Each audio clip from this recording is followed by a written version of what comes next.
And welcome back. Off screen, I took a caravan run to escort these fine gentlemen to a nearby town, and we were ambushed by goblins. 10 of them, in fact. Now, we only see 5 skirmishers here, and that almost certainly means that we've got, at minimum, 5 ambushers still lurking somewhere out in the darkness. Now, this is far from an ideal situation. I could retreat, but we'd end up taking a huge hit to morale, both from failing the caravan escort job and from fleeing from battle.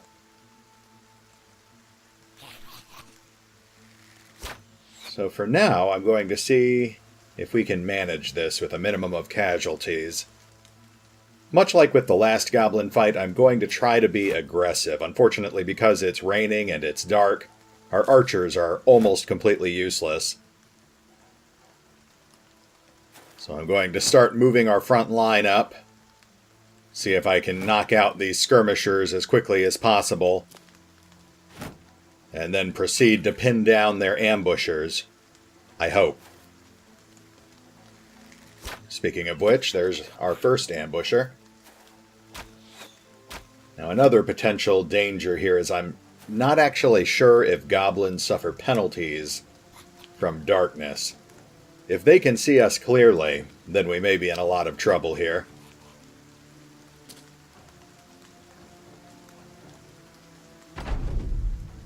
Alright, let's see what they do this turn. Here come the nets. Looks like Rondis and Roderick have been pinned down, so they're not going to be able to engage this turn. Oh, who is... Okay, that's just a caravan hand. Not to sound callous, but I'm not terribly concerned about his health. In fact, if these caravan hands want to provide cover for our archers, I wholeheartedly endorse that choice.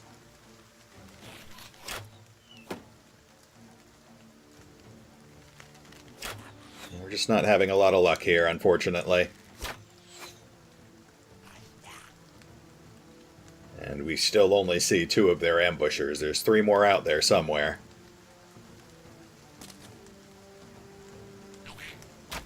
Three spaces away and only a 1 in 20 chance to hit. It's a 1 in 10. Still missed, though. Alright, get in there, Vlad. Actually, take the elevated terrain, and we can use the tree as cover. And there's the other 3 ambushers. We'll bring up King, I suppose. And we'll focus on these 2 guys in the front, since I can gang up on them. At least Rondis managed to break free of the net quickly, even if he didn't get to attack. Ah, there we go. That was a broken nose. And Roderick managed to get free, but it took all of his action points.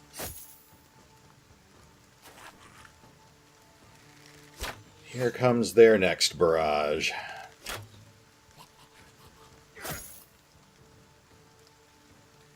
It's like one of them landed a minor hit, but the armor ate it, so no problem.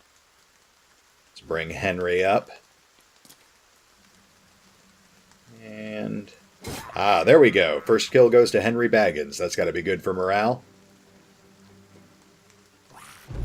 Alright, now it's their turn again. Let's see if we can get through this turn without any injuries. Alright, despite his cover and height advantage, Vlad just took a poison arrow. The actual injury's minor, but the poison's really gonna... oh, man. Alright, King of Yellow has now suffered a pierced hand injury, and he's lost about a third of his health. He's lost half his health. Alright, King's got to pull out. I'm going to need to maneuver people in and see if I can clear a retreat path for King.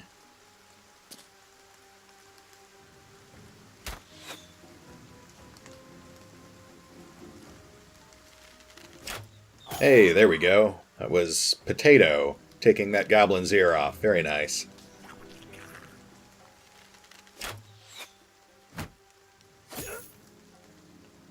Thankfully, these goblins don't seem to be having much luck getting through our armor most of the time. Oh, very nice. That was a piercing chest wound that time.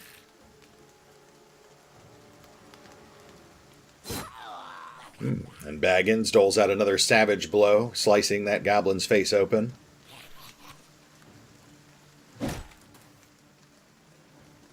Alright, let's get King back to safety. Oh, he's bleeding too. I'll have to take care of that in a moment. Speaking of bleeding, that's a cut artery there. That's good news. Even if this goblin keeps blocking and dodging all of our attacks, he'll bleed to death in a couple of turns. Okay, aside from the nasty injuries on King, this is not going as badly as I thought it would. But I guess I just doomed myself with a bard's tongue. I shouldn't tempt fate like that.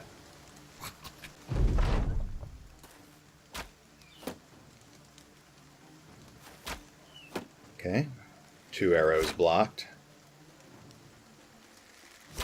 There's 2 misses.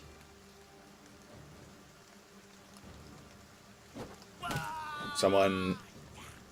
Oh, thank goodness, that was just a caravan hand. Again, not to sound callous, but I am not terribly concerned about their well-being at the moment.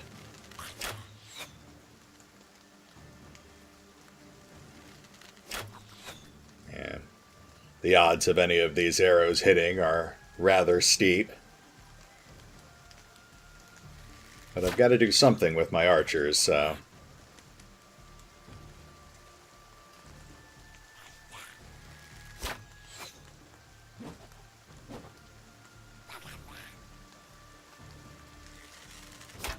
Yeah, no luck. I don't think any arrows hit this round. Alright, frontliners. Come on. Okay, that badly wounded goblin managed to land a nasty hit on Henry Baggins. No serious injuries, but he's bleeding now. Faceless Goon, can you please do something? Yes, there we go. Alright, Faceless Goon took out their polearm guy. That is one big threat down, and Siren just finished off another one. We'll move King back here, and I'm going to have to bandage him next turn. There we go. Roderick takes down another skirmisher. Alright, at this point we just have one more skirmisher on our way, and then we can focus on those obnoxious ambushers. I'll risk moving... Yeah, I may regret that move, but I had to pin down that ambusher. Once you engage a goblin ambusher, they switch over to their notched blades. Those are still dangerous. They're poisoned and they can pierce armor, but they're debatably less dangerous than just letting them shoot arrows at you all day. There he goes. Alright, we got 2 nice dodges in a row. And that one's actually running, I think? Or maybe he's... Okay, that was off the armor, no problem.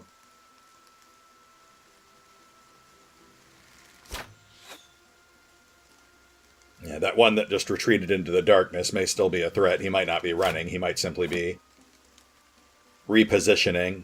I'll have to watch for more arrows. Well, the good news is it looks like King has stopped bleeding, so I can keep my archers focused on taking pot shots.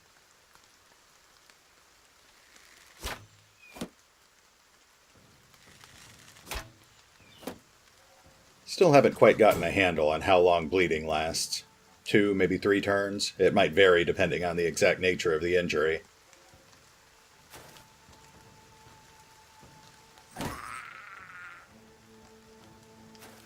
Alright. Someone needs to start injuring this guy.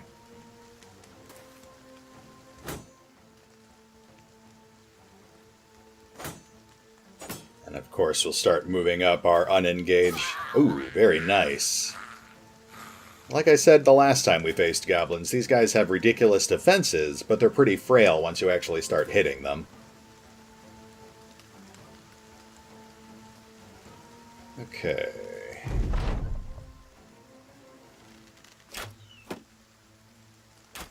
Yeah, like I feared, he was simply repositioning.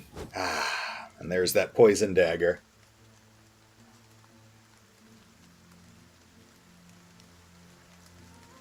Okay, we definitely need to get someone up there for support, so I'm going to start moving the archers up and taking pot shots at their ambushers. This is extra dangerous, though, because now my guys will be within their arrow range, and the defenses on my archers are much lower than the defenses on my frontline fighters. Well, I'm going to keep King back, of course.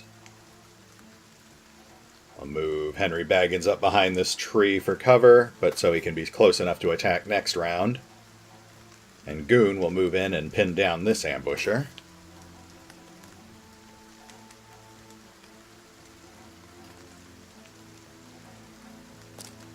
Yeah, that's a good spot.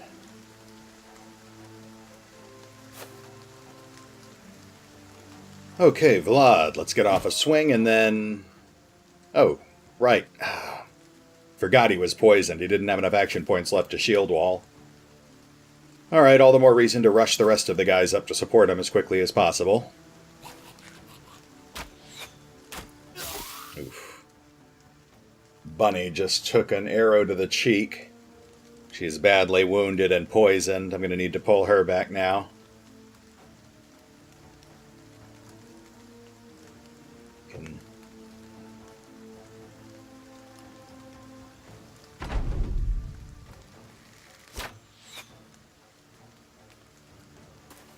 Really honestly would have expected these guys to be fleeing by now. I've taken out over half their group. Maybe they enjoy some sort of morale bonuses at night, too.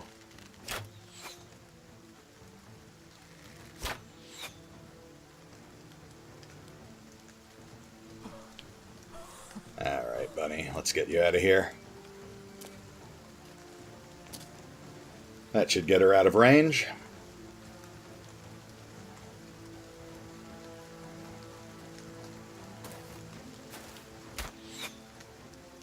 Move Henry Baggins up and take a shot with the banner. Ah, gut wound. Nice. And Faceless Goon. There we go. Faceless Goon finishes the job.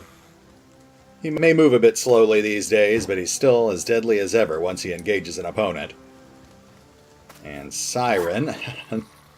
Another efficient kill from Siren. Very nice.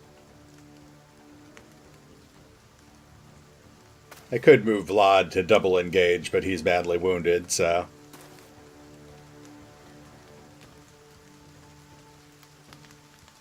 Let's see here.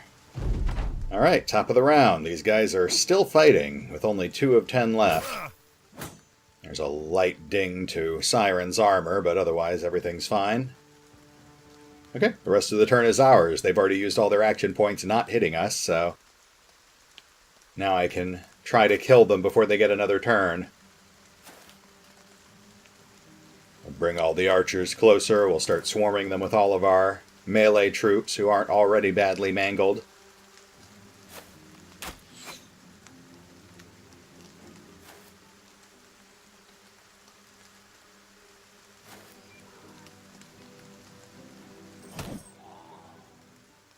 There's one solid hit. Rondis just split his nose open. One more hit will finish off that ambusher. Now I can start working on this one. Rajic knocked his hat clean off.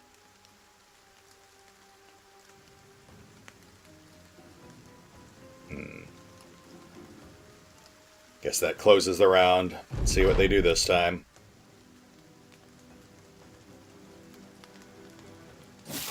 Oof, okay. This time he actually did manage to get through Siren's armor, pierced his side and poisoned him.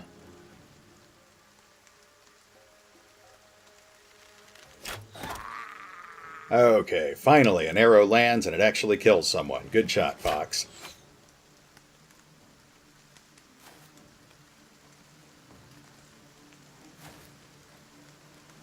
Now, I want to crowd this guy, but he has a lot of blocked approaches, unfortunately. The more people I can get on him, the easier he is to hit.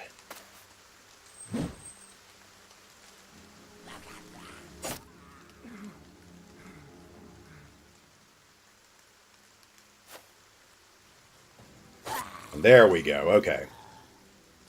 That was easily the most stressful battle I've had to deal with so far. Let's see here. Siren's our MVP. It's a pierced side injury on Siren. That knocks down his max fatigue. Bunny's got a pierced cheek. That reduces fatigue recovery. Oh yes, and of course Vlad Kapesh has a pierced chest, and King of Yellow has a pierced hand. That pierced hand is probably the worst injury of the lot, but at least it's on a low-level brother, so we won't be hurt too much by benching him for a while. No offense, King. And as far as the loot goes, there's just nothing here that's really impressive. I can use that pole arm. I guess it's not a total loss.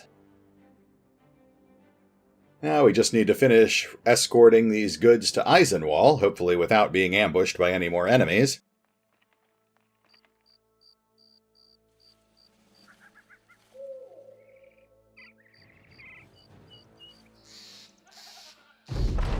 And we made it, thank goodness. Find a boy and a girl looking up a tree. The girl throws her hands up. Oh, okay, there is a cat stuck in a tree. I guess we could let Bunny try shooting it out of the tree. Bunny knocks an arrow and sticks his tongue out as he aims up the tree. The girl and boy don't seem fond of the idea and clap their hands over their eyes. The archer looses the shot, and it cracks against the cat's branch, breaking it and sending the cat cartwheeling down the tree like a game of devil sticks. When it hits the ground, the boy and girl lunge on it. They pet it and thank you for your troubles. The girl squeezes the cat warmly. Finally, we got ourselves something to eat. Well, at least Bunny got +1 range skill out of it, I suppose. Alright, so Eisenwall. This is as good a chance as any to resupply and rearrange our lineup. We'll be right back. And we're back.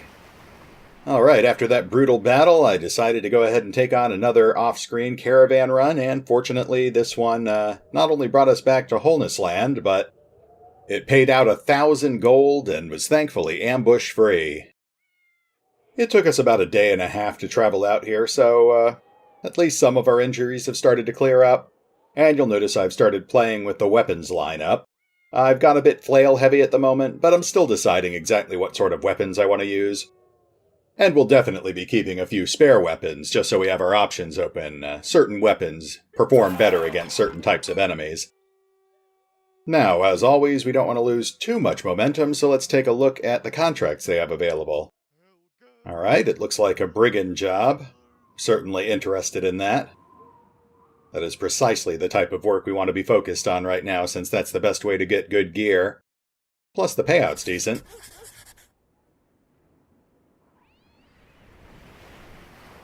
Okay, I wonder if that would count as a ruin or hostile camp for the purposes of our current ambition.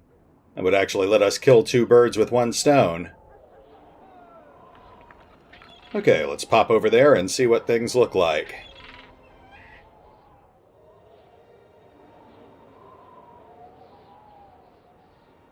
A brigand marksman, many brigand raiders, and a brigand leader. Raiders we can handle. A single marksman shouldn't be too much difficulty, but this is our first time facing a brigand leader. Oh, I see some long axes there. Ooh, and their marksman moved up immediately. That means I can start bombarding him with arrows right away. Okay, now here comes their long axes. At the moment, those 2 guys are definitely our priority target, aside from the marksman.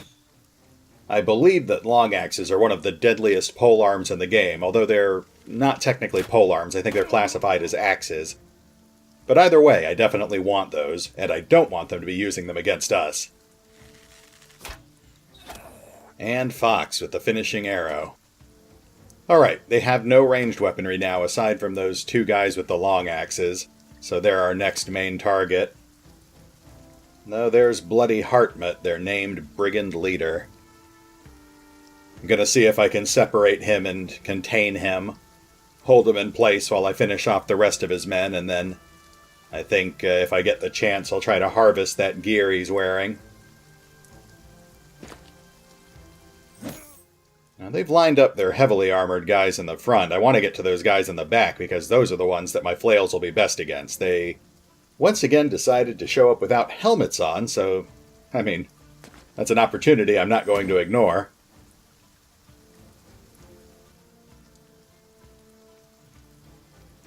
Let's see, bring Rondis up around the side here. He can't take headshots, but he can still stab people, unless he misses. And I got this with his battlefield debut. Not bad.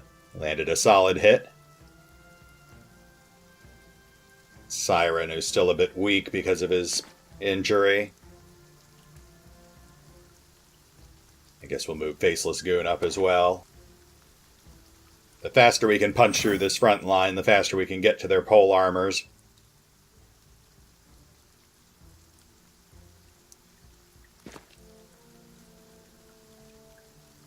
Alright, I guess everyone's in as good a position as they're going to be. Let's see what happens in round 2. Alright, a helmet hit. A miss. Ooh. King just took a vicious blow. That split his face wide open. Alright, I'm going to have to do some impromptu damage control. Let's see if we can kill or neutralize this guy engaged with King, so King can withdraw from battle.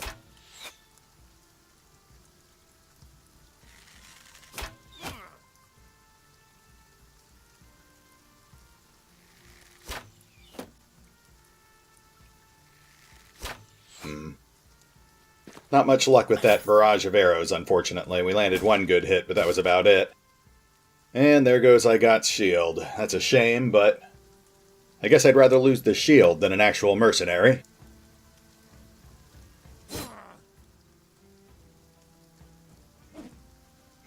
Ah, another hit on King. Okay.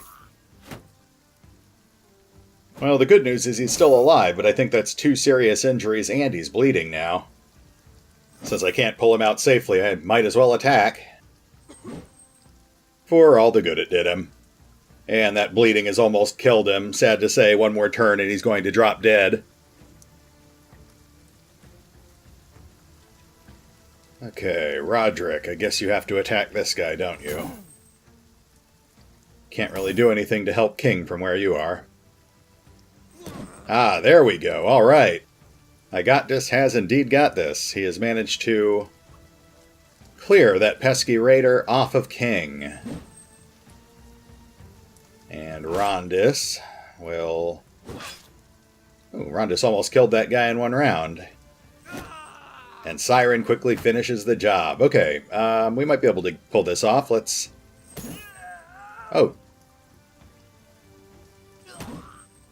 Well, that was a quick turnaround. We've got 3 of them down, and 1 of them is broken. So, Mark. Oh, right, Mark doesn't have enough action points to do bandaging right now. But at the top of the next round, we have to bandage King or he's dead. Ooh, no. Whew, okay. That was unbelievably lucky. Their pole armors got to go before I did, but they both missed. So, King is still alive. I still need to bandage him. He needs to get out of there. Mark, bandages, please. There we go. King, you are alive. Somehow you are alive.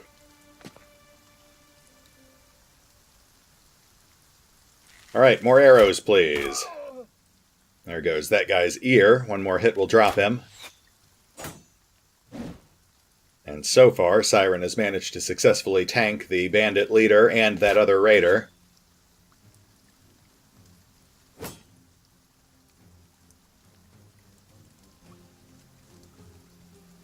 Okay, probably shouldn't do this, but I'm going to move I Got up.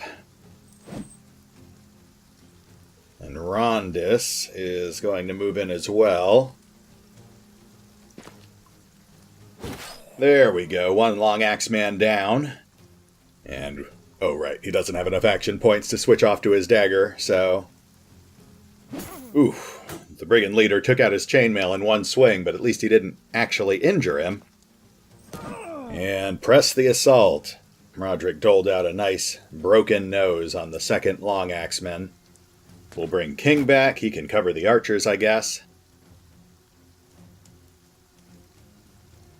And now I just need to... neutralize this spearman, and then I can start focusing on the brigand leader. Guess I have these other two guys left as well, but... yeah. This guy's probably going to die as soon as he runs away, like that. Okay. That just leaves the long axeman, who's already badly injured, and these two in front of me. Turn's pretty much over, though, so let's just do some final maneuvering here. And round 4. Okay, now my archers have an open shot at the long axeman, so maybe they can finish him off.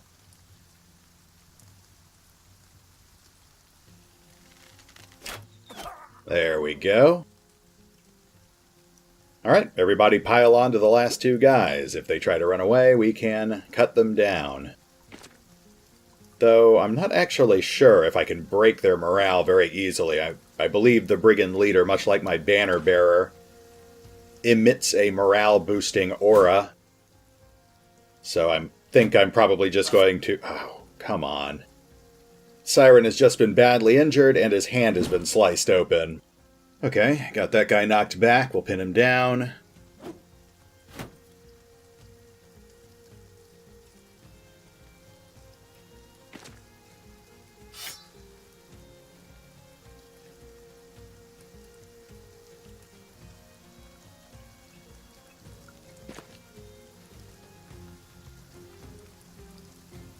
And now Siren will take a quick swing and... oh. And once again, I've lost track of fatigue. I meant to have Siren attack and then shield bash, but I really should have just had a shield bash. I may end up regretting that.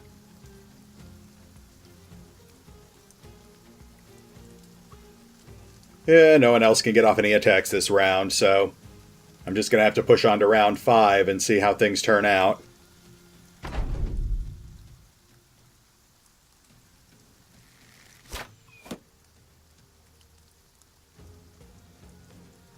Archers, if you could land a lucky hit, that would be great.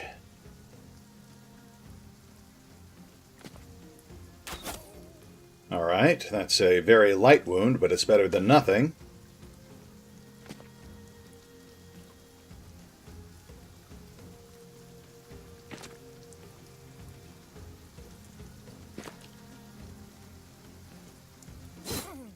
Ooh, there we go. Henry Baggins with another nasty blow. Unfortunately, I don't know if that's going to be enough to keep him from killing Siren.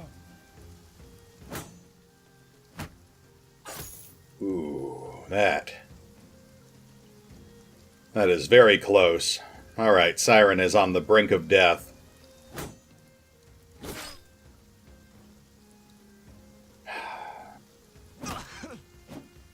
Okay, I think I got this, just got broken fingers. That's bad. Let's keep shanking the brigand leader. Let's, darn.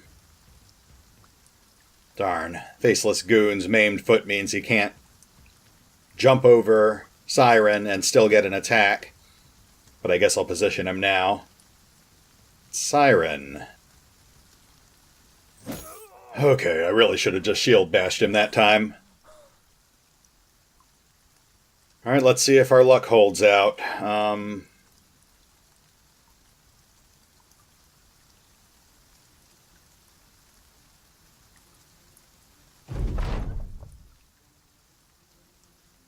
Potato.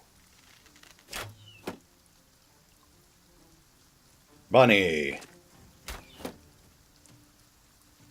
Alessandro. Box. Ooh, okay. Mark Richards. So close, this guy. There we go. Henry Baggins saving the day. Okay, now I can focus completely on the brigand leader. I'm going to bring Siren back near King. Ooh, there's another piercing injury. Nice. That's 2 serious wounds on the brigand leader so far. Guess I'll switch Rondis off to his dagger as well. bring Faceless Goon in to join the party.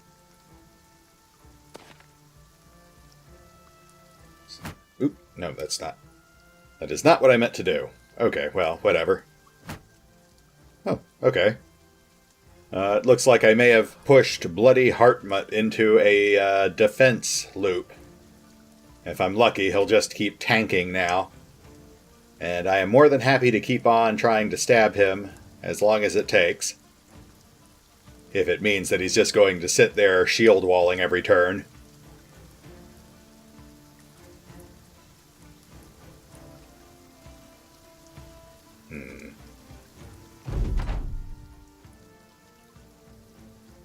I am going to move my archers into position. I don't want to trash his armor yet. I'd love to get that heavy chainmail and that bassinet helm if I can.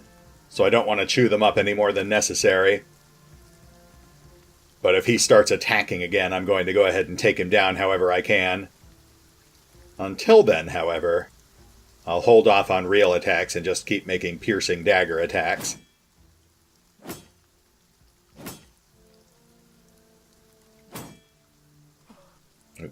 I got this is exhausted. And Roderick is also exhausted. Okay. Okay, that looks good. It looks like the brigand leader has indeed entered a defense loop.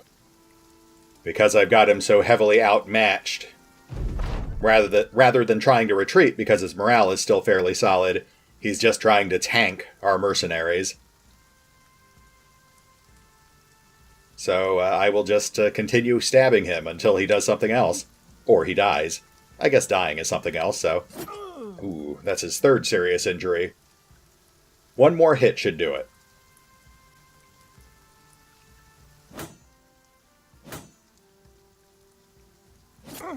Oh, he has 9 lives. Come on. Right, okay, I forgot. I guess all brigand leaders actually have the 9 lives perk. Which just means we had to kill him twice. Okay, that was another pretty stressful fight, and we came away with some pretty nasty injuries. Though fortunately it was on our 2 less experienced combatants. And Alessandro hit level 5, I think. So that means all of our archers now have bow mastery. We came away from it with some pretty solid loot. 2 long axes, a hunting bow, a warhammer. I might be able to get some use out of that. Proper dagger. Some other miscellaneous weaponry. And it doesn't look like we got his bassinet helm, but we did get an assortment of helmet upgrades and a mail shirt. Not as strong as I had hoped it would be, but it's still definitely better than anything we have so far, so I'll take it.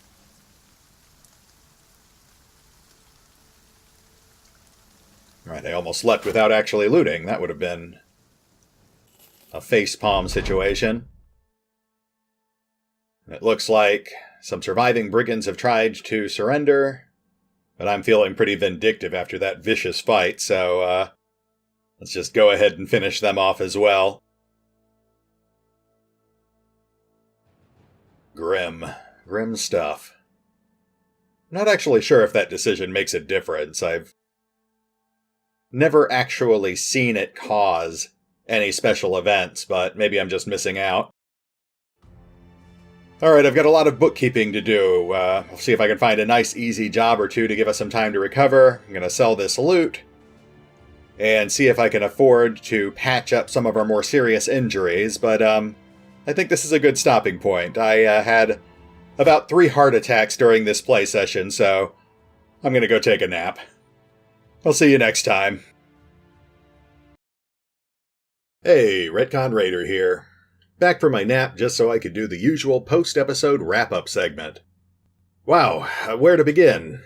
This was a stressful episode, but I guess all things considered it could have been a lot worse. We took about a dozen serious injuries and had at least a half-dozen brothers on the brink of death at any given time, but we still managed to pull through it with no casualties. Unfortunately, I get the impression that things are only going to get worse from here because we're almost halfway to the campaign's first major crisis. It's not going to be much longer before we start running into even bigger, stronger groups of enemies. I'll try my best to keep everyone alive, but I certainly can't make any promises. But as always, if and when we do end up finally taking some more casualties, we've got an ever-growing roster of potential recruits clamoring for a position in the Retcon Raiders. So, as painful as it would be to lose one of our already established mercenaries, at least I can rest easy knowing that there will always be more sellswords eager to take their place. On a brighter note, Potato recently asked me if we could start keeping a running tally of the current kill counts, and I thought that was a great idea. I may try experimenting with a few different methods of tracking and displaying individual mercenary kills in the future episodes, but for now, here's where the scores currently stand. Now, if you'll excuse me, I think I'll go buy the men another round of drinks at the local tavern. Goodness knows, they've earned it. So for now, this is RetconRaider, signing off. Thanks for watching. Oh, and remember, although I do love playing Battle Brothers, you can find out more about the game by visiting the official website, or the fan-run wiki. Links are in the description.